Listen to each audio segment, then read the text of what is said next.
Hello students, मैं doctor Manish sir अपने channel में आपका स्वागत करता हूं। आइए दोस्तों देखते हैं चैप्टर 8 का अगला क्वेश्चन नंबर 4। फ्लोरीन बर्फ से अभिक्रिया करके यह परिवर्तन लाता है। H2O सॉलिड रूप में है, अर्थात यह बर्फ के रूप में है। इससे फ्लोरीन अभिक्रिया कर रहा है जिससे HF और HOF बना रहा है।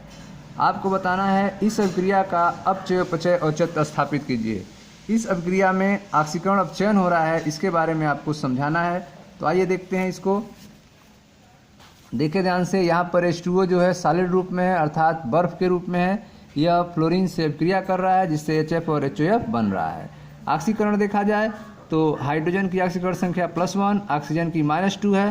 फ्लोरीन F2 की ऑक्सीकरण संख्या यहाँ 0 होगी और HF में हाइड्रोजन की ऑक्सीकरण संख्या +1, फ्लोरीन की -1 होगी। HOF में देखा जाए तो फ्लोरीन की ऑक्सीकरण संख्या -1 होगी, हाइड्रोजन का +1 होगा और ऑक्सीजन की जो ऑक्सीकरण संख्या होगी वो +1 और -1 दोनों होगी। देखें ध्यान से स्ट्रक्चर के बारे में। तो यहाँ पे आप देख रहे हैं फ्लोरीन की ऑक्सीकरण संख्या -1, ऑक्सीजन की ऑक्सीकरण संख्या फ्लोरीन के रिस्पेक्ट में देखेंगे तो +1 होगा और हाइड्रोजन के रिस्पेक्ट में देखेंगे तो -1 होगा।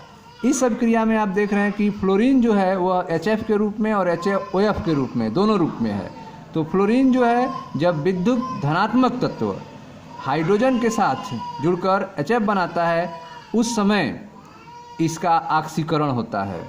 ठीक है, 0 से +1 हो रहा है, ऑक्सीकरण संख्या बढ़ रही है, अर्थात फ्लोरीन जब HF का निर्माण कर रहा है तो उस समय फ्लोरीन का ऑक्सीकरण हो रहा है। ठीक है, जब फ्लोरीन जो है HOF में परिवर्तित हो रहा है तो यहाँ पर ऋणात्मक तत्व फ्लोरीन जो है विद्युत ऋणात्मक तत्व ऑक्सीजन से जुड़ रहा है। ठीक है, विद्युत ऋणात्मक तत्व ऑक्सीजन से जुड़ रहा है और यहाँ पर ऑक्सीकरण संख्या जो है घट रही है। ऑक्सीजन की ऑक्सीकरण संख्या -1 देख रहे हैं, 0 से -1 हो जा रही है, ऑक्सीकरण संख्या घट रही है, अर्थात अपचयन हो रहा है। तो आप देख रहे हैं कि डाईफ्लोरीन का HF के रूप में ऑक्सीकरण हो रहा है और डाईफ्लोरीन का HOF के रूप में ऑक्सीकरण हो रहा है। ऑक्सीकरण देखने के लिए डाईफ्लोरीन का आप हाइड्रोजन के फ्लोरीन के रिस्पेक्ट में देखेंगे, हाइड्रोजन के रिस्पेक्ट में देखेंगे और डाईफ्लोरीन का ऑक्सीजन के रिस्पेक्ट में देखेंगे। तो इस तरह से आपने देखा कि डाईफ्लोरीन का ऑक्सीकरण हो रहा है विद्युत धनात्मक तत्व हाइड्रोजन के जुड़ने के से।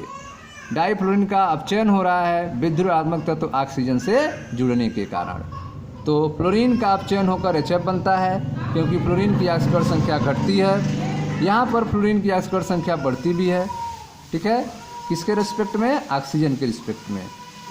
ठीक है, हाइड्रोजन के रिस्पेक्ट में। तो ऑक्सीकरण संख्या बढ़ भी रही है, घट भी रही है, ऑक्सीकरण भी हो रहा है फ्लोरीन का, अपचयन भी हो रहा है। जब फ्लोरीन विद्युत धनात्मक तत्व हाइड्रोजन से जुड़ता है तो ऑक्सीकरण होता है, ऑक्सीकरण संख्या बढ़ती है 0 से +1। जब फ्लोरीन ऑक्सीजन के साथ जुड़ता है तो अपचयन होता है, विद्युत ऋणात्मक तत्व ऑक्सीजन जुड़ता है तो अपचयन होता है, ऑक्सीकरण संख्या घटती है, 0 से -1 होती है। ठीक है, तो HOF जो बना है वो एक अस्थायी यौगिक होता है। HOF जो बना है वो एक अस्थायी यौगिक होता है, वो टूट जाता है। ठीक है, 2HOF टूट जाता है H2O और OF2 में। ठीक है, तो यहाँ पर फ्लोरीन की अस्थायी ऑक्सीकरण संख्या -1 होती है, अस्थायी ऑक्सीकरण संख्या -1 होती है फ्लोरीन की। ठीक है, तो यहाँ पे आपने देखा कि फ्लोरीन का ऑक्सीकरण भी हो रहा है, अपचयन भी हो रहा है, अतः यह एक रेडॉक्स रिएक्शन का उदाहरण है। ठीक है, जिसमें आपने देखा कि फ्लोरीन की ऑक्सीकरण संख्या 0 है और यह HF में बदल रहा है तो ऑक्सीकरण संख्या बढ़ जा रही है, +1 हो जा रही है, अर्थात इसका ऑक्सीकरण हो रहा है।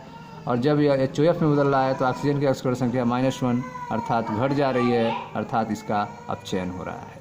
ठीक है, तो इस तरह यह एक ऑक्सीकरण और अपचयन क्रिया का उदाहरण है। Thank you.